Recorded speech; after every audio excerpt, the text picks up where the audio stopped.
ఆదివారం జరగనున్న movie artist association ఎన్నికలు ఆసక్తికరంగా మారాయి. ఓ భారీ సినిమా క్లైమాక్స్ ను తలపిస్తున్నాయి మా ఎన్నికలు. పోటాపోటీ ప్రచారాలు, ఆరోపణలు, ప్రత్యారోపణలు, ఒకరిని మించి మరొకరు ఇస్తున్న హామీలు అన్ని సాధారణ ఎన్నికలను తలపిస్తున్నాయి. త్వరలో జరగబోయే పార్లమెంట్, ఏపీ అసెంబ్లీ ఎన్నికల్లో కనబడాల్సిన హడావిడి మా ఎన్నికల్లో నెలకొంది. వేడెక్కిన ఫిలిం నగర్ రాజకీయాలపై special focus. Movie artist association ఎన్నికలు రణరంగాన్ని తలపిస్తున్నాయి. రెండేళ్లకొకసారి జరిగే మా ఎన్నికలు సాధారణంగా ప్రశాంతంగానే సాగుతాయి. 4 ఏళ్ల క్రితం మాత్రం యుద్ధ వాతావరణం నెలకొంది. రాజేంద్ర ప్రసాద్ వర్సెస్ జయసుధ ప్యానెళ్లు ఆ యుద్ధంలో నువ్వా నేనా అని తలబడ్డాయి. ఇప్పుడు జరగబోతున్న ఎన్నికలు ఆ రోజుల్ని తలపిస్తున్నాయని మా అధ్యక్షుడు శివాజీ రాజానే వ్యాఖ్యానించడం విశేషం.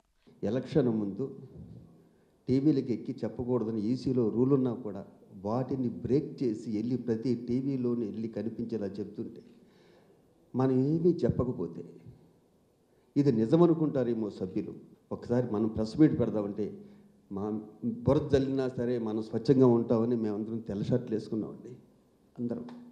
2017లో జరిగిన మా ఎన్నికల్లో శివాజీరాజా ప్యానెల్ తరపునే పోటీ చేసి మా ప్రధాన కార్యదర్శిగా విధులు నిర్వర్తించారు నటుడు నరేష్.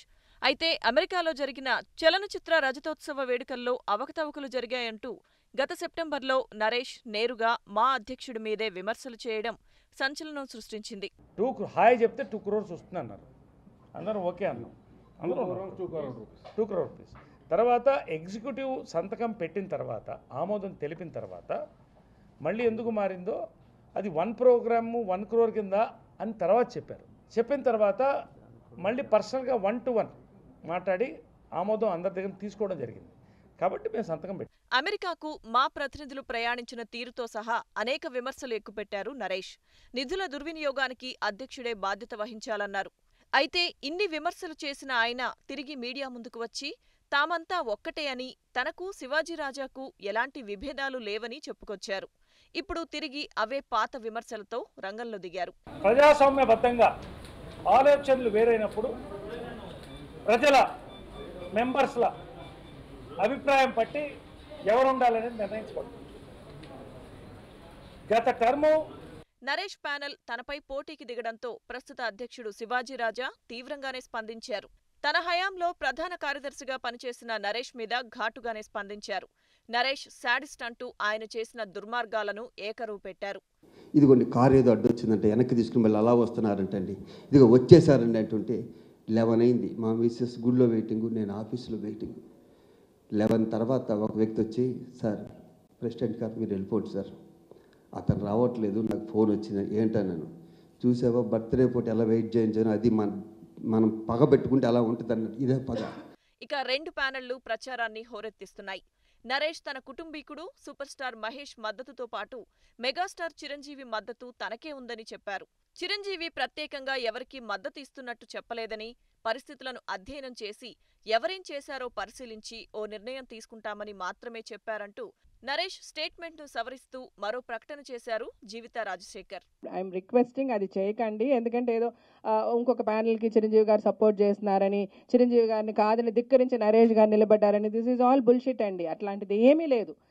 అందరిమీ ఆయనతో సహా అందరూ చక్కగా ముందు మాట్లాడుకున్నాము, ఎనానిమస్ చేద్దాం అనుకున్నాము. బట్ కొన్ని డిఫరెన్సెస్, ఒక ఇంట్లో 4 పిల్లల మధ్యనే ఒక ఒపీనియన్ ఉండదండి. ఇంతమందిలో వాళ్ళు చేయాలనుకుంటున్నారు, మనము చేయాలనుకుంటున్నాం, విచ్ ఈజ్ రైట్, ఎవరిని చెప్పలేం. అది ఒక అండర్స్టాండింగ్ రానందువల్ల ఎలక్షన్కి వెళ్ళాం. అయితే మెగా బ్రదర్ నాగబాబు మాత్రం మా ఎలక్షన్స్లో రెండోసారి పోటీ చేసే సంప్రదాయం ఇంతవరకు లేదని నరేష్ ప్యానెల్కు మద్దతుగా మాట్లాడాడు. ఎవరు గెలిచినా మా అసోసియేషన్కు సిన్సియర్గా చేయాలి, ఎవరు ఏం చేశారు అన్నది 2 ఏళ్ల తర్వాత తెలుస్తుంది అన్నారు నాగబాబు. చెప్పే విషయం ఏంటంటే, ఐఎమ్ సపోర్టింగ్ నరేష్ అండ్ జీవిత గారు, రాజశేఖర్ గారి ఛానల్. వీళ్ళ ప్యానల్కి నేను సపోర్ట్ చేస్తున్నాను. ఎందుకంటే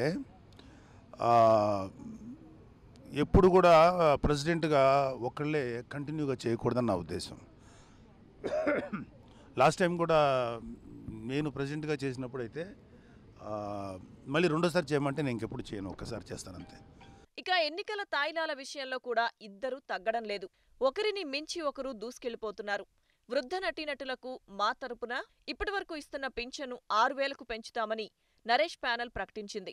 నిరుపేద కళాకారుల ఆడపిల్లల పెళ్లిళ్లకు చిరంజీవి కళ్యాణ లక్ష్మి కింద ఇస్తున్న మొత్తాన్ని 1,116కు పెంచుతున్నట్టు ప్రకటించారు.